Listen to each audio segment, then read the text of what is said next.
Hello DLG family ना विगेट्स। इस वीडियो में हम डिस्कस करेंगे जर्मन वोकैबलरी रिलेटेड टू अनगाबन zur Person, जिसका मतलब है पर्सनल डिटेल्स। अब आप सोचेंगे कि क्या ये वीडियो यूज़फुल है भी कि नहीं, तो इस वीडियो में डिस्कस की जाने वाली वोकैबलरी आपको डिफरेंट सिचुएशंस में हेल्प कर सकती है। जैसे कि जब आप जर्मनी में अपना वीज़ा एक्सटेंशन करने का जो फॉर्म है उसको फिल करेंगे, तब डॉक्टर से जब आप टेलीफोनिक अपॉइंटमेंट लेते हैं तो तब आपको ये स्पोकन में हेल्प करेगी, और इसके अलावा आज zwei gesprochen Teil 1 में भी। So, los geht's! Der Vorname, First Name, der Nachname या फिर der Familienname, दोनों का मतलब है सरनेम या family name. Der Mann, the man, der Junge, the boy। Die Straße, Street, die Stadt, City, die Frau, Woman, die Ehefrau कहते हैं wife को। मन के साथ अगर आप ए लगा देंगे तो ए मन हस्बैंड हो जाएगा, और सिंपल मन के भी दो तीन मतलब हैं, उनमें से मैन और हस्बैंड भी हैं। ए कहते हैं डी ए, एक वर्ड है जिसका मतलब है मैरिज या वेडलॉक। डी होकसाइट भी मैरिज को कहते हैं। Das Handy, mobile, das Telefon, das Dorf, गांव, das Land, country, das Ausland, foreign country, das Mädchen, लड़की। अब आप सोचेंगे कि der Junge है तो डी Mädchen होना चाहिए, लेकिन ये डी इसलिए नहीं है क्योंकि जर्मन लैंग्वेज में जिन भी वर्ड्स के एंड में चेन यूज होता है वो न्यूटर होते हैं। Der Vater, father, der Großvater, बड़े अब्बा, ग्रैंडफादर, और ये इनके जर्मन लैंग्वेज में प्यार के नाम हैं, जैसे कि डिफरेंट और लैंग्वेजेस में भी होते हैं डैड, पापा, अब्बू, अब्बा, और दादा नाना के लिए भी जो भी हम प्यार के नाम यूज़ करते हैं तो ये उनके जर्मन वर्जन्स हैं, फाटी और ओपा। Der Sohn, बेटा, der Bruder, भाई, der Freund, दोस्त। ये इन्हीं सारे नाउन्स के फेमिनिन वर्जन्स लिखे हुए हैं।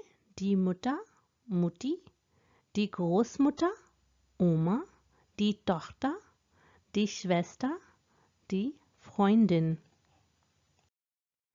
Das Kind, child, das Enkelkind, grandchild. इसमें पोता पोती, नवासा नवासी सभी आ जाते हैं। Der Platz, area, space, der Wohnort, place of residence, der Geburtsort, place of birth, der Geburtstag, birthday, der Familienstand कहते हैं फैमिली स्टेटस को। डी Vorwahl कहते हैं डायलिंग कोड को, जो कि हर सिटी और कंट्री का अलग होता है। डी Postleitzahl कहते हैं पोस्ट कोड को, जिसका शॉर्टर वर्जन PLZ है।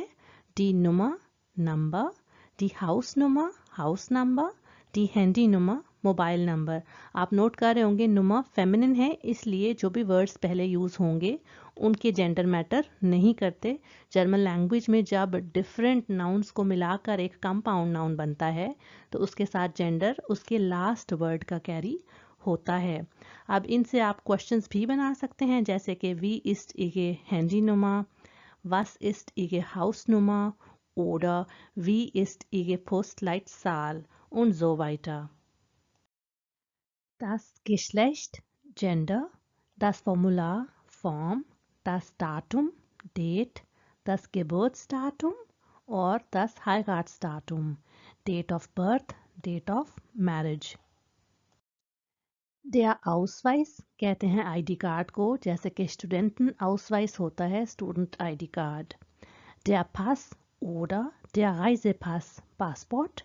Der Kindergarten, आपका pre school. Der Führerschein, driving licence. Der Aufenthaltstitel कहते हैं रेजिडेंस परमिट को। Die Größe कहते हैं हाइट को, अगर डॉक्यूमेंट्स में फिल करना हो। वैसे इसका मतलब साइज भी होता है, जो कि आपके कपड़ों का होता है। Die Anschrift, एड्रेस, जो कि आपका पता होता है घर का।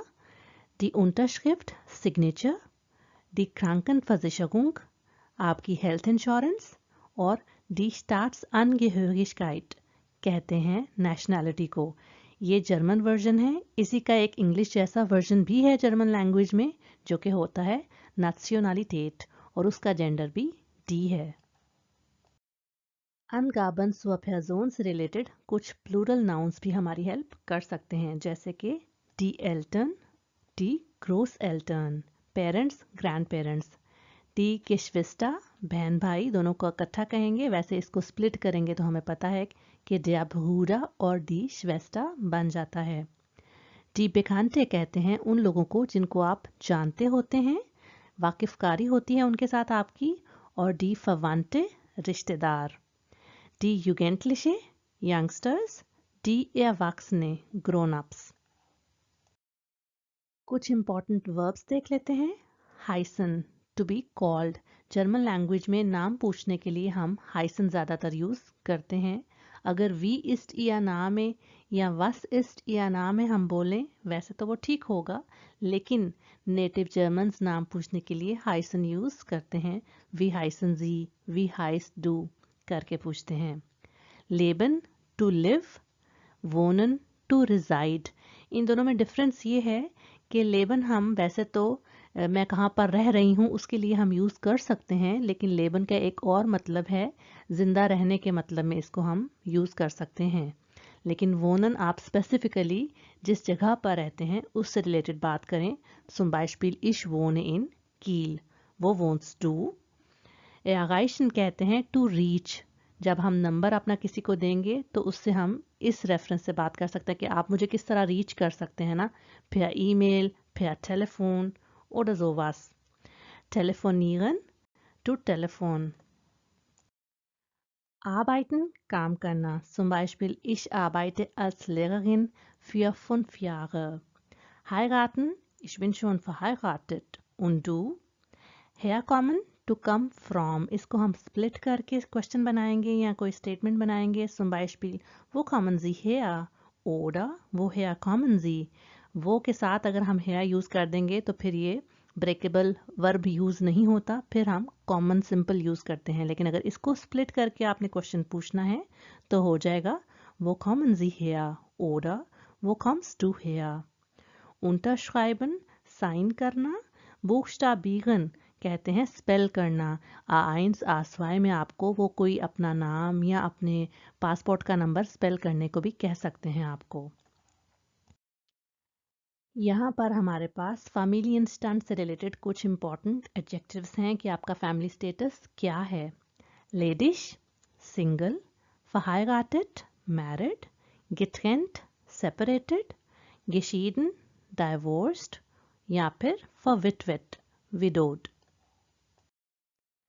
Verliebt, in love, glücklich, happy, sympathisch, pleasant, geboren, born, erreichbar कहते हैं reachable, zum Beispiel ich bin unter der Nummer bla bla bla erreichbar कि मैं इस नंबर पर reachable हूँ। männlich, masculine, weiblich, feminine, divers, diverse, beruflich, professionally और टेलीफोनिश। Last slide में हमने जो एडजेक्टिव्स देखे हैं उनसे रिलेटेड कुछ वर्ड कॉम्बिनेशंस देख लेते हैं।